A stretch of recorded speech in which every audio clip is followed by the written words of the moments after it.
Amigos e amigas, canal do Xavier, eu sou o Xavier.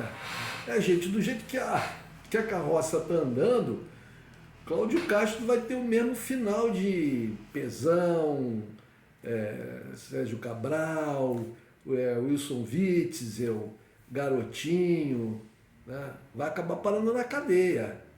Porque esse escândalo, isso é uma coisa absurda, gente. Um esquema velho, sabe? De corrupção, de, de fazer curral eleitoral, que é o de dar emprego no Estado para milhares de pessoas, né? Em troca de voto, em troca de apoio eleitoral. Muito bem.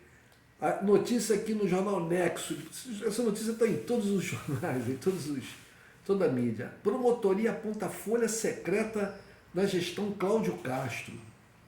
Para o Ministério Público, mais de 200 milhões foram sacados sem identificação dos beneficiários. Não tinha contra-cheque. Vocês se lembram, teve o debate, o último debate da Band, o primeiro debate, dos candidatos a governador do Rio de Janeiro. E aí o Marcelo Freixo pergunta para o Cláudio Castro sobre a folha secreta. Aí o Cláudio Castro fala, não tem nada de secreto, não fala sobre os fantasmas, perdão. O Freixo fala sobre os fantasmas, ele fala, não tem nada de fantasma, não. As pessoas foram no boca do caixa. Sim, parece que algumas pessoas foram na boca do caixa, mas por que não tem contra-cheque? E outra coisa, por que as pessoas fazem isso? Por que as pessoas estão sendo contratadas pela CEPERJ? Porque, que me consta, a Fundação CEPERJ, né, é um órgão voltado para a capacitação de funcionário público. Capacitação e formação de servidores. Agora, por que ela está fazendo contratação de mão de obra destinada a projetos de outros órgãos? Por que ela está fazendo isso? Isso não é mudar a finalidade da fundação? É tudo muito estranho, muito cabuloso. O fato que é muito dinheiro envolvido, né? E justamente nesse final...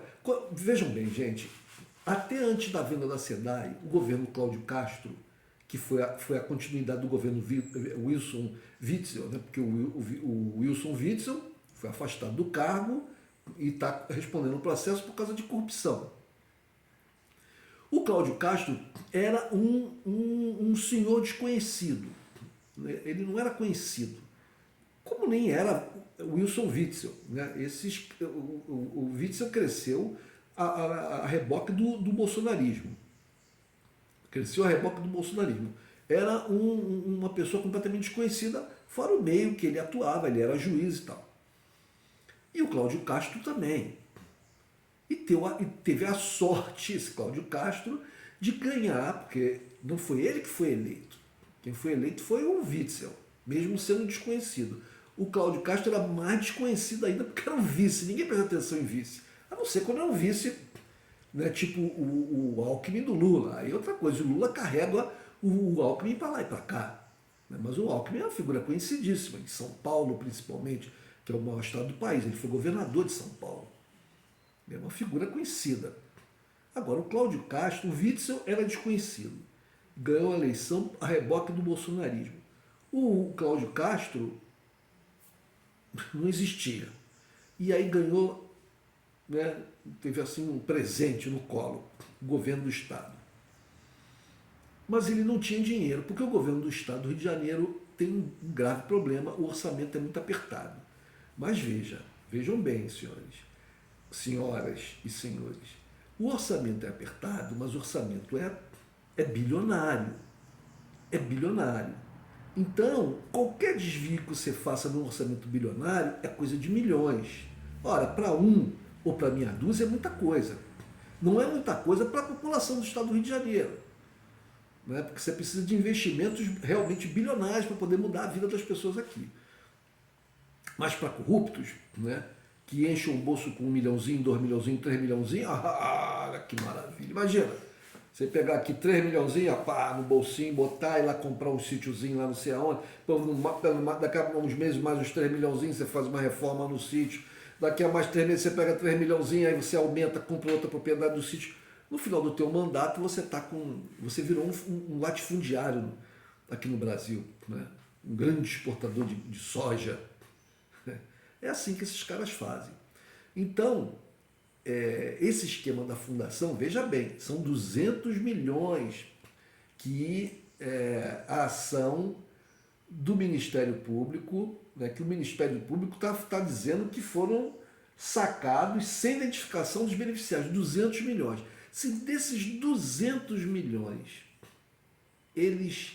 desses 200 milhões que foram utilizados para pagar gente para trabalhar em projetos de outros órgãos que não a CEPERJ. Se desses 200 milhões, apenas 10%, eu não estou dizendo que foi apenas esses 10%, eu não sei quanto foi, mas digamos que apenas 10% tenham sido desviados, não tenham sido pagos a ninguém, né, a nenhum trabalhador que tenha efetivamente trabalhado, são 20 milhões. 20 milhões. E isso num projeto, isso na Fundação CEPERJ. Imagina, né, em outros órgãos do governo do Estado. Isso está muito ruim para o Cláudio Castro, porque isso está tomando força na mídia, né, ou seja, a mídia está dando atenção a isso, e nós falta 1 mês e pouco para a eleição. Vamos ver aqui. Segundo a investigação, os promotores receberam dados repassados pelo Bradesco que indicariam que as ordens bancárias para pagamentos de pessoas contratadas por uma fundação estadual, no caso a Fundação CEPERJ, tiveram um crescimento de 13 milhões em janeiro para 69 milhões em julho. A promotoria solicitou na Justiça a interrupção do pagamento por meio de ordens bancárias. A Fundação CEPERJ, Fundação é o CEPERJ, né? Fundação Centro Estadual de Estatísticas, Pesquisa e Formação de Servidores Públicos. Veja bem, ela é a Fundação, é o Centro Estadual de Estatísticas, Pesquisas e Formação de Servidores Públicos, que apesar de ser, como eu tinha dito, apesar de ser um órgão voltado para a capacitação e formação de servidores públicos, vinha sendo usado desde o segundo semestre de 2021 para contratar mão de obra destinada a projetos de outros órgãos estaduais sem que seus nomes fossem divulgados.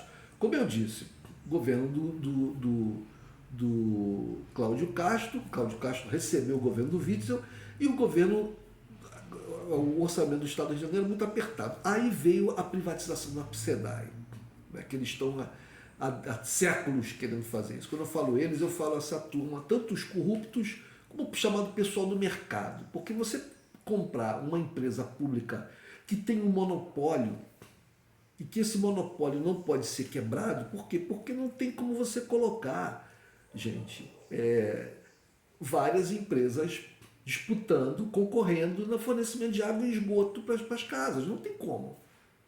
O que eles fizeram? Eles fatiaram. Então, por exemplo, aqui onde eu moro era a SEDAI, agora é Águas do Rio. Mas num bairro aqui do lado é uma outra empresa. Eu não sei em quantas partes eles fatiaram a SEDAI, mas fizeram isso. Né? Então, com a venda da SEDAI, que era tão requisitada por aqueles que diziam que o Rio de Janeiro, a única saída para o Rio de Janeiro era a privatização, isso é uma exigência do governo federal também, né? Para poder continuar concedendo empréstimos e financiamentos ao governo do Rio de Janeiro, fez uma série de exigências, algumas como, por exemplo, um endurecimento nas regras de pagamentos de algumas, que eles chamam de vantagens ou regalias para o funcionalismo público, como, por exemplo, os triênios, né, o pagamento de triênios, que seriam aumentos salariais de 3 em 3 anos, um percentual pequeno, mas que chegariam até um determinado patamar, como forma de um servidor ter uma melhora salarial no decorrer dos anos, independente de inflação, né, independente do repasse da inflação. Essa era uma das exigências, por exemplo. A outra exigência, uma das principais, era a privatização da SEDAI. Isso foi feito. Bom, com essa privatização, o governo recebeu alguns bilhões. E é com esses bilhões recebidos pela SEDAI que o Cláudio Castro, por exemplo, conseguiu botar a folha de pagamento em dia, que vinha atrasado desde o governo Pezão, quando nós tivemos a crise, que ficamos até, os funcionários do Estado ficaram sem receber salários. Depois o governo mesmo do Pezão conseguiu dar uma acertada, o governo do Witzel foi acertando um pouco mais, e até que chega no governo, mas ainda era pago atrasado, era pago lá quase no meio do mês e tal. E o governo Cláudio Castro conseguiu botar para o início do mês. Né?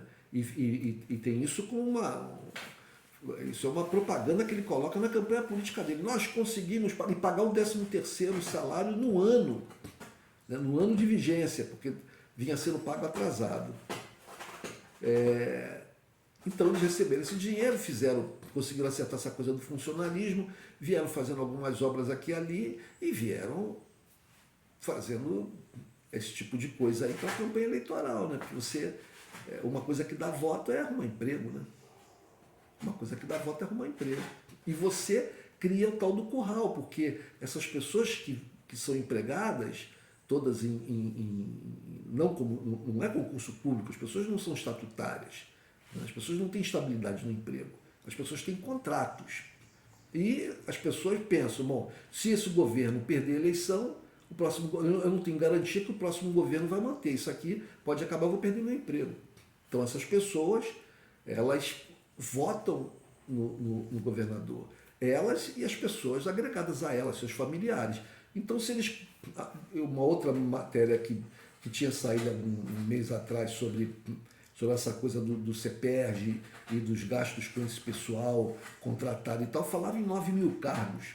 Se você multiplica isso aí, por exemplo, por 5 mil, já são 45 mil votos. Né? Pode fazer muita diferença numa eleição.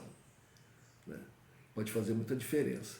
Então é isso, gente. Vamos ver quais serão os próximos capítulos. Eu estou dizendo já em alguns vídeos que essa eleição do ano de 2022 no Brasil, que é presidente da República, senador, governador, deputado federal, deputado estadual, vai ser uma novela com capítulos bastante interessantes. E vamos ver quais serão os próximos capítulos dessa novela, especificamente aqui no Rio de Janeiro. Um abraço, gente.